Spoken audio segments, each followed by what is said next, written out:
Alright, welcome back to the channel, everybody. I'm Lady Nika in with the 90-Day Fiancé Season 6, Episode 4, Rough Landings. I'm sorry this late, y'all.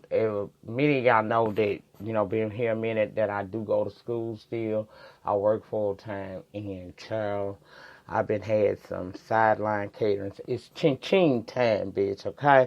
So I'm a little behind, but I'm trying to keep the reviews flowing the way they should. So here I am to talk a little bit about the 90 Day Fiancé.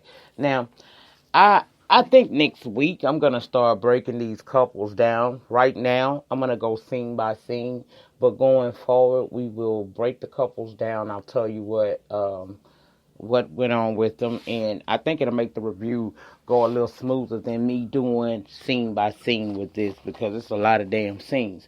Anyway, let's go ahead on and get started. We open up in Jamaica with Ashley and Jay. It's time to move to America. His visa done been approved, child. He say Jamaica is all he's ever known. His mom now is already in Jamaica, but he's going to see his dad before he leaves, and we meet old Skins. That's his daddy name. Child, Skin was a rolling stone. Daddy got a lot of girlfriends, and Jay say it's respected in Jamaica when a man has a lot of females. However, he don't want to be like him. He wants to be better than him. Y'all believe that? Leave it below. Now, let's go over to Russia, because Stephen has arrived, and he has to take this 7-hour train to get to the city that Olga actually lives in. Child, they haven't heard from immigration on the visa yet, so he came to see the birth of his son and get to know each other a little bit better. Um, y'all tell me, was that a Russian flag he had on his shirt? Anyway, when he arrives to where Olga stay, and it's all, hugs and smiles for now. She showed up at the train to surprise him, and we learned that she grew up in foster care prior, so growing up wasn't easy for her either. We talked about last week how he had gotten in trouble as a teen, and that led to his mom putting him out, and he drifted between his grandparents and friends' house, where she come from a kind of bad background as well, because she was in a facility that children live where their parents don't live. So I'm assuming it's one of two things. It's like a foster care facility, or the girl was bad and she was in juvenile. I don't know, but growing up wasn't easy. Now, let's go over to Lydia and Eric and her sister Raina. They all sightseeing in Philadelphia since hanging on the East Coast, awaiting the arrival of Lydia and Raina's parents. Raina not feeling it, and neither am I. Eric said Lydia has money, at least her folks do, and he's not rich, so he hoping that they will see that he can actually provide for her and whatnot. Her sister Raina and her had a few moments to talk when they stopped to get food and whatnot. So they talked privately, and Arena admits that she's not sure Eric can provide for Lydia and Alessandra, the little boy. She talked about child support. Lydia say she don't understand child support because it don't work like that over in Indonesia. Well, you're not in Indonesia, and over here a man has to pay what he lay, okay? He got kids. She says she don't like it, but she understands that he's probably doing it just to try to maintain his parental rights. No, he's doing it because he needs to maintain his parental rights as well as provide for the children that he made. It's not solely upon the ex-wife to do all of that. So that's why. See, I'm telling you, I'm gonna have a problem with this girl. I'm gonna have a problem with her. Lydia is worried Raina and her parents will make her and Alessandra return back to Indonesia if they feel that he can't provide. Lydia says she has no plan B, her only plan A, which was to marry Eric and live in America. Raina then offer advice to her sister because she feels Lydia would hate her for it, so she would just wait and let the parents voice how they feel when they arrive. Let's go over to Vegas because we're talking about Larissa and Colt. Now, this heifer complained the entire time since she arrived in the U.S. She even complained when they got to the house that it wasn't big enough, and then she gets in there, she sees that there's no furniture. He tell her we waited to get certain furniture. We cleaned out the house, and we gonna let you do a little decorating so it'll feel more like home to you. She wasn't satisfied with that. Off the bat, you walk in these people's house and tell them that you want a bigger one with a pool. Then you complain about there's no furniture in the house. Debbie was being very warm and welcoming to her, but she was just plain rude to that lady, and it pissed me off to see that lady break down crying in her own home. That lady was hurt. She came from a foreign ass country and they're trying to complain about how they live. They live simple lives, not flash and glamour like she wanted, because she ain't got that back in Brazil. She complained that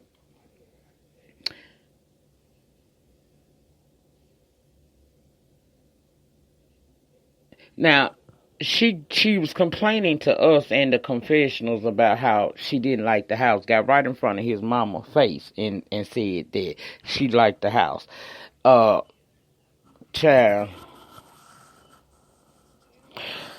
that girl there. Ooh, I'm trying not to cuss that hoe out. But anyway, Debbie left the house for Larissa to decorate, like I said, and she said she looked over there and saw the slot machines and said that it had to go. Colt told her my dad gave it to her, so it's kind of sentimental. Um, Then we move on to asking this girl, did she want something to eat? She offered her some stew, and old girl got smart about this. Said when she was ready to eat, she would go eat. So she refusing to eat as well. Colt, you is a sucker bitch to let this nasty gutter snipe straight out of Brazil come and upset and show no respect to you and your mama. Child, I find that gold digging. I would send that gold digging tramp right back to Brazil and let her horse teeth ass have it, trying to chew back to America. I don't like Larissa. She walk around with her plastic skirt and her polyester sweater blouse, wearing ass up in these folks' house, trying to be rude to them like they living less than. Well, bitch, if you live better than this here, why you over here? And Colt, your big titty ass ain't shit, because that you a trick for that slut and you don't even realize it. I don't feel it for her. I don't see it for her. I don't like her. Now, let's go over to Jonathan Fernanda. She can't get work right now in America, so she bored. But Jonathan's friend Danny take her out to do some shopping. So we see them clothes shopping. Danny trying to get to know Fernanda outside of Jonathan. Danny said that Jonathan never brought a girl around, but says that they have known each other a while. Fernanda says it's nice to know more about Jonathan, and she wants to know about his past relationships. Fernanda says sometimes Jonathan make her feel bad, and she recalls the incident where the underwear showed up. Danny explained that men don't clean like females, and he probably just moved the drawer and didn't bother to check, but she can understand how she feels. In my opinion, Fernanda is very insecure, and we saw that when she started crying because it hurts her feelings. And Danny understood that, told her that she ain't got nothing to worry about. That it appears that Jonathan is vested. She said it's a lot, and she don't know a lot about Jonathan, but she got 90 days to find it all out. Girl, you knew this stuff. See, this is my aggravation. Oh, let's go to Southern Cal with Kalini and Asuelo. She teaching him how to change Oliver's diaper, which is something foreign to him because from where he from in Samu, the females take care of the kids, but he optimistic about it, and she's saying she optimistic things will work out. He seemed to want to be there for Kalini and Oliver. That's what I got. Now, her mom been staying with her since Kalini gave birth to help her with the day-to-day things. But today they're going to go out and spend a little time and talk alone. They go out to the beach, and he likes it. He said it's paradise to him. She talks to him about the upcoming dinner with her family, and he's nervous. She telling him her dad could be scary and intimidating sometimes. He's aware, but y'all know what? I think Asuelo really does love Kalini and their son, and he want to marry her and take care of her and his new family.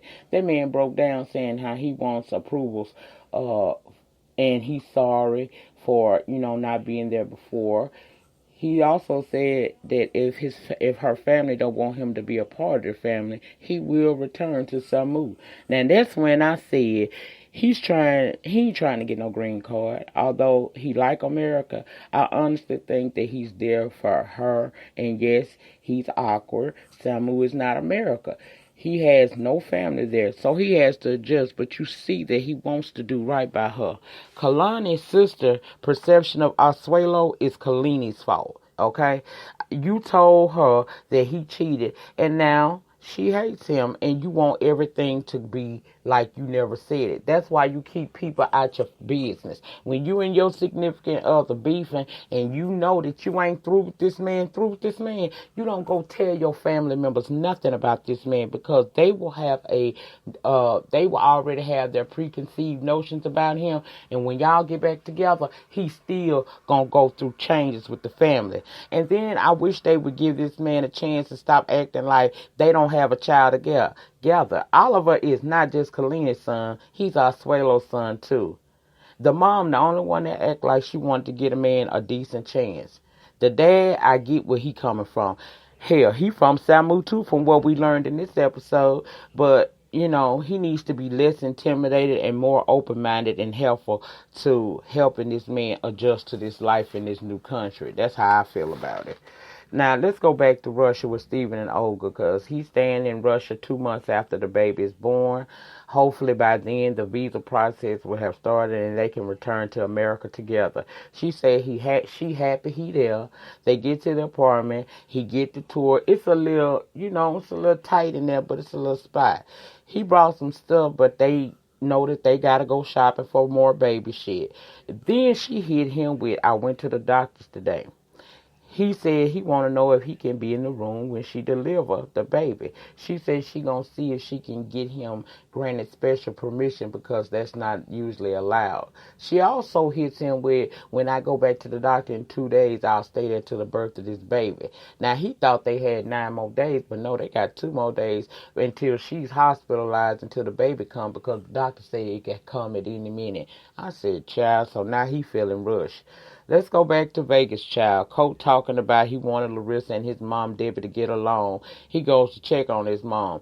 Colt making excuses for Larissa, and Debbie saying that she didn't make effort when she tried to make her feel at home. Now the lady steady crying, and he's saying it's okay. It's her first day. It'll work out. Meanwhile, Larissa upstairs complaining about him living and eating with his mom. Downstairs, Debbie told Colt that she expects common courtesy if nothing else, not complaining about every single thing. She didn't like that. Then let's go back to Lydia and Erica. They're headed to the airport to meet her parents, who are coming to America. Her parents are happy. Her parents are not.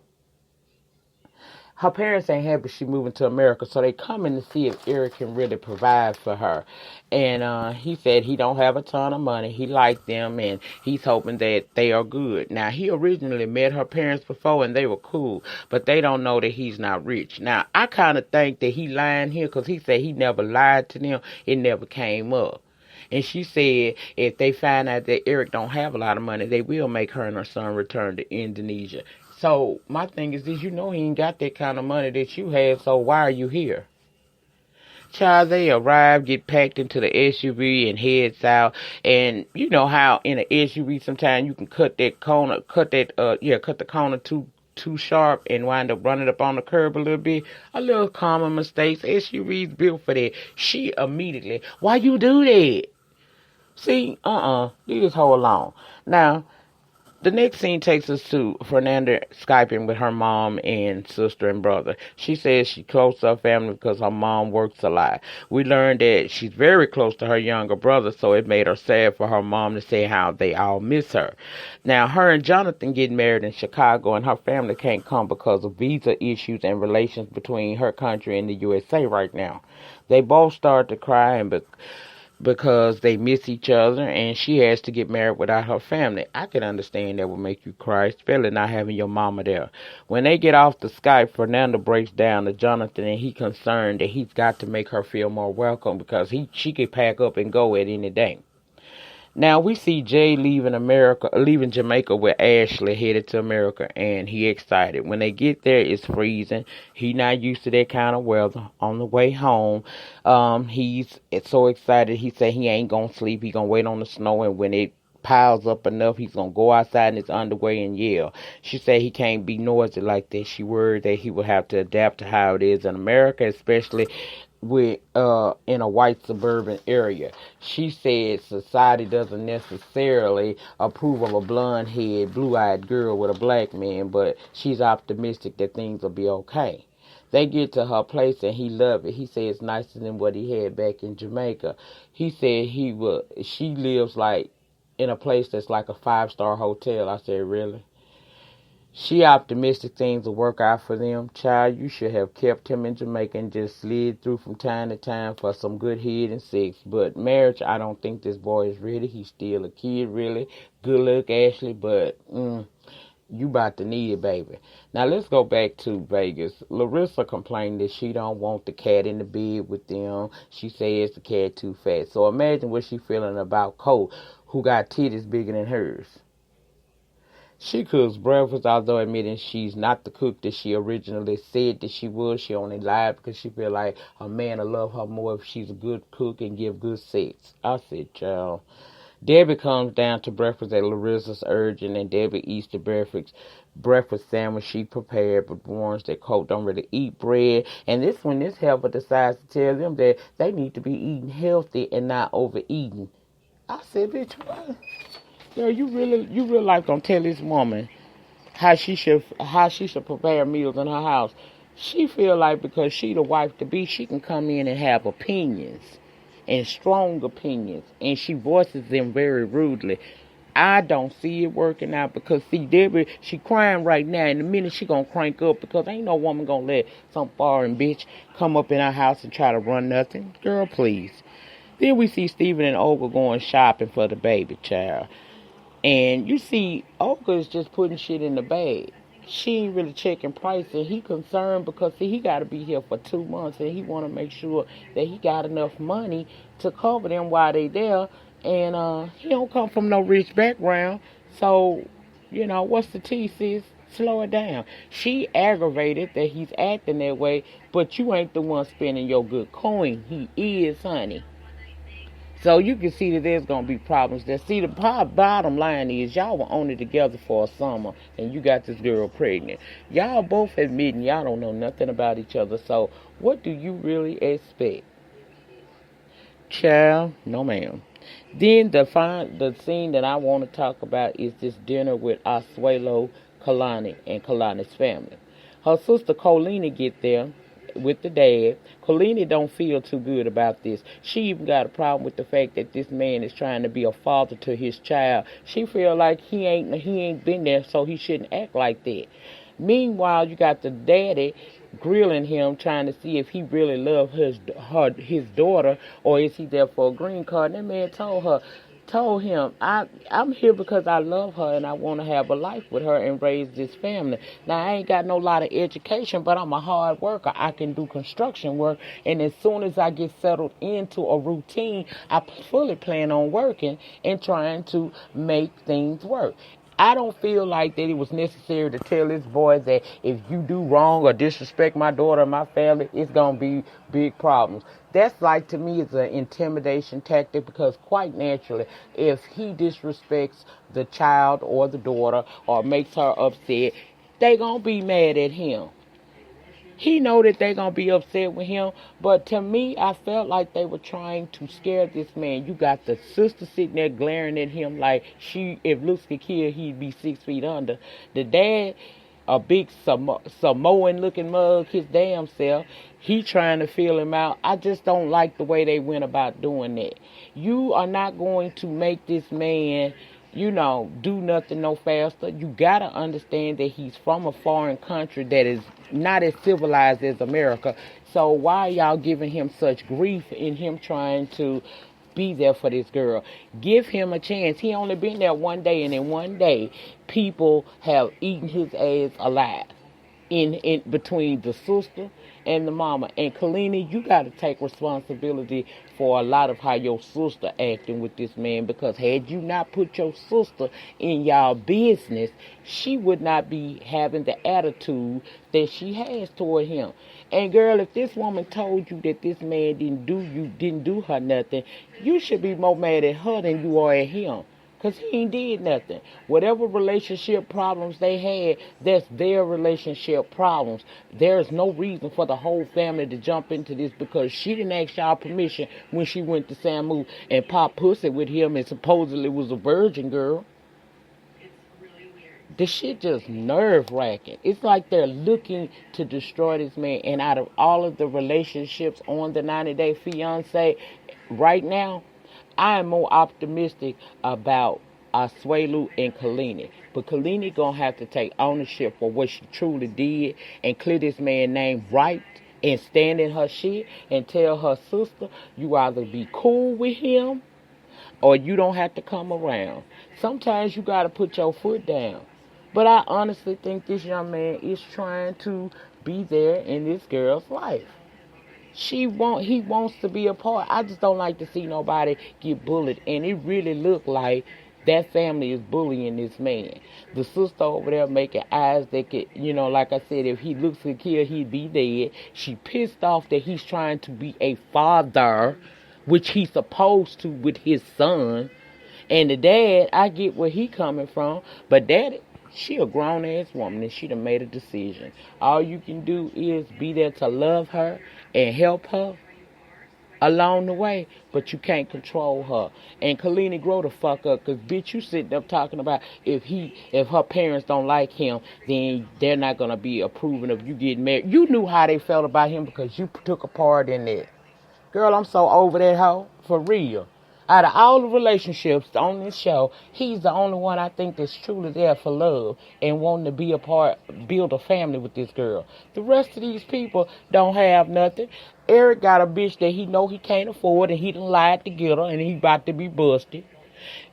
Jay needed to get to the United States by hook or crook, so he hooked on to a blue-eyed, blonde-haired white girl.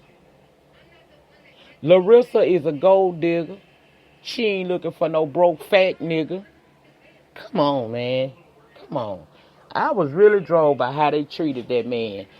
Steven and Olga don't know each other from a hill of beans. Things just gonna, child, this shit ain't gonna work, but this show gonna be fun to get it off my chest every Sunday night, every Sunday night or early Monday morning.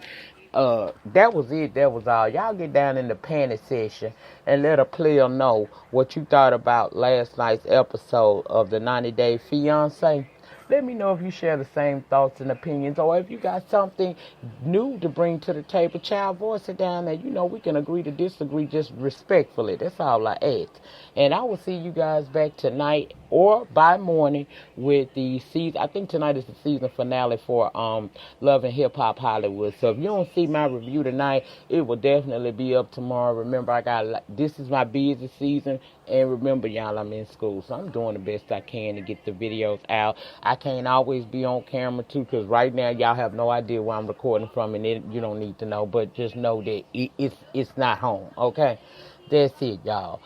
The depth of your struggle will determine the height of your success. In the meantime, in between time, please remember to rate the video. Rating gives me notice on the YT Streets, people.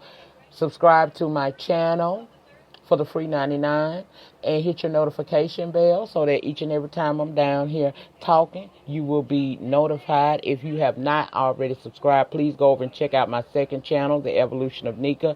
I upload over there every Thursday. That's the day I don't have any reviews to do, so I do that channel on Thursday. A new video will be up there Thursday morning for you guys listening pleasure. Share the video if you share videos, and talk to me down in the panic. Conversations continue down there. I will see you guys either tonight or tomorrow. Have a great start to your work week. Don't let nobody get on your damn nerves. And remember that you can only do so much. Don't let people put you in a bad headspace, child, because they will. Just do the best you can to be the best you can. That's it. Bye.